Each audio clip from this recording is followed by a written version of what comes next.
Vale la pena que le podamos poner a este homenaje mucha palabra, porque es lo que va a garantizar que la historia no vuelva a repetirse. El 24 de marzo es una fecha que fue una bisagra en la historia de este país. Fue un antes y un después, y nada volverá a ser lo mismo para los argentinos. Un día para reflexionar, para recordar, y para recordar el comienzo de la etapa más oscura de nuestra historia, el autodenominado proceso de reorganización nacional,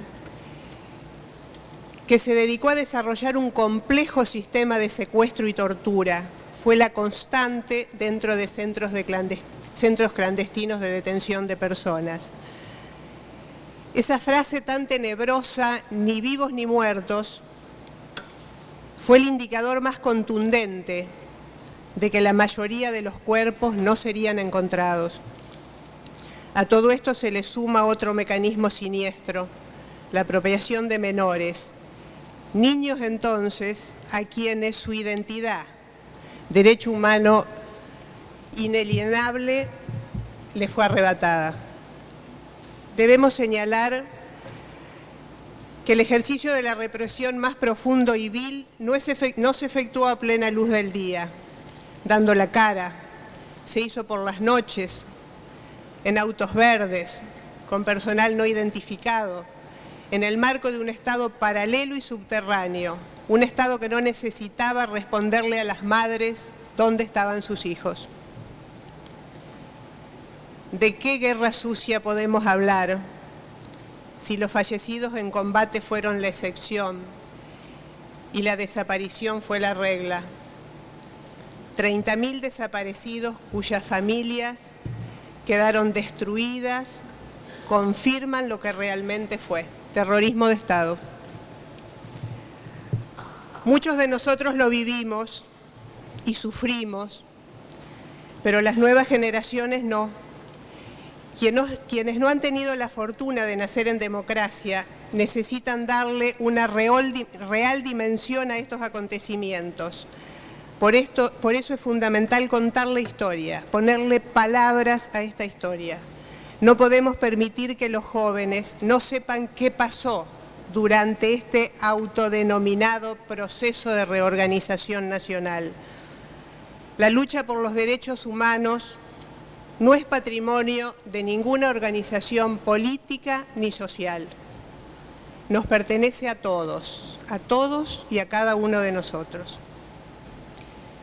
En el 83, de la mano de Raúl Alfonsín, la sociedad optó por el camino de la derogación de la autoamnistía, que intentaba garantizar la retirada impune del régimen militar. Gracias a ese pacto de no pactar que se generó en todo el tejido social, no en un sector, en todo el tejido social, se pudo comenzar a cambiar la historia. Y dan cuenta de este cambio de la historia algunos avances que vale recordar: la creación de la CONADEP, el juicio a las juntas militares, hecho inédito en la región y que confirmó la existencia de un plan sistemático de exterminio, los juicios por la verdad, y en este capítulo también quiero ampliar el homenaje al doctor Leopoldo Schifrin, que muchas veces en soledad trabajó en el impulso de estos juicios. La derogación de las leyes de punto final y obediencia debida, el ininterrumpido e incansable trabajo que hicieron todos los organismos de derechos humanos y los juicios que hoy se están llevando adelante en casi 700 condenados por ser responsables de cometer delitos de lesa humanidad. En cuanto a la reconstrucción de la memoria histórica sumamente importante, podemos decir con orgullo que a la fecha, gracias a la creación del Banco Nacional de Datos Genéticos y al incansable trabajo de madres y abuelas de Plaza de Mayo, se han recuperado 121 nietos. 121 personas cuya verdadera identidad, arrebatatada por el proceso, les fue devuelta y pudieron reencontrarse con su verdadera familia. Otro logro es la señalización de más de 600 sitios de la memoria. Sitios de la memoria donde se violaron derechos humanos y donde algunos se convirtieron en sitios de recreación para que la gente pueda estar en permanente contacto con esos lugares y seguir recordando y reafirmando la historia. Más allá de los vaivenes políticos, podemos decir que desde la vuelta a la democracia hemos avanzado en el camino de la búsqueda de la verdad y la justicia, pero nuestra tarea aún no ha terminado. Yo vengo de Malvinas, estuve en las Islas Malvinas la semana pasada con el compañero senador Moreira, y la verdad que después de esta experiencia uno siente que la vida tiene un antes y un después. Y la verdad que yo siento que volví atravesada por el dolor, por el frío, por la angustia. Y no puedo disociar el 24 de marzo del 2 de abril, porque esa guerra, la guerra de las Malvinas, fue el final de un gobierno que empezó el 24 de marzo. Y eran los mismos hacedores los que nos llevaron a la guerra de Malvinas. Una reivindicación justa para el recupero de la soberanía de las islas, pero en un mal momento y con unas Fuerzas Armadas que estaban ya en profunda decadencia. El mundo sabía lo que estaba pasando. Nosotros también ya habíamos empezado a descubrir qué es lo que pasaba en todo lo ancho y lo largo de nuestro territorio. Y como en un gesto mágico de sacar y tratar de salvarse, crearon este fantasma de la guerra de las Malvinas que terminó en una masacre.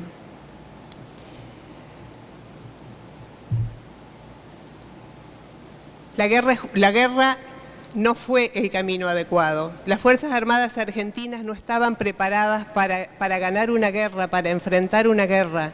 Estaban preparadas para secuestrar, para torturar, para matar. Estar ahí, estar en las Islas Malvinas, imaginar nosotros bien abrigados que nuestros soldados fueron a pasar hambre, a pasar frío, un frío que es muy difícil poder reflejar en palabras hasta dónde cala de profundo. Es un clima, es un lugar muy inhóspito. Estuvimos en el cementerio de Darwin, donde están esas cruces, con esos 123 soldados que dicen aquí, soldado argentino solo conocido por Dios. Y entonces pareciera que la historia vuelve a repetirse. Pero eso no fue por casualidad, eso fue desidia de unas Fuerzas Armadas que ni siquiera fueron capaces de ponerle a esos soldados que no eligieron ir a la guerra, porque debemos recordar que en aquel momento el servicio militar era obligatorio. No fueron capaces de proveerles una chapa identificatoria para que si morían en el combate, alguien pudiera saber de quién se trataba. También tomamos conciencia y tomamos conocimiento que en esa guerra se violaron derechos. Las Fuerzas Armadas argentinas violaron derechos de los soldados argentinos que fueron a dar su vida a las Islas Malvinas. fueron estaqueados, fueron enterrados, a veces por matar una oveja o por hacerse de un paquete de galletitas porque los mataba el hambre. Eso es tortura, aquí y en el mundo.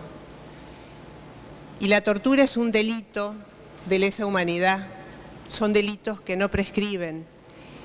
Y todavía la democracia está en deuda con esos soldados que fueron víctimas de esos vejámenes y que hace 10 años en un juzgado federal de primera instancia en Río Grande hay una causa que la justicia no impulsa, que está siempre en el mismo lugar y que nosotros debemos reclamar desde estos lugares y que para esto también sirvan nuestras bancas, para que no se vuelva a repetir la historia y aquellos que violan los derechos de las personas tengan la justicia que les corresponde.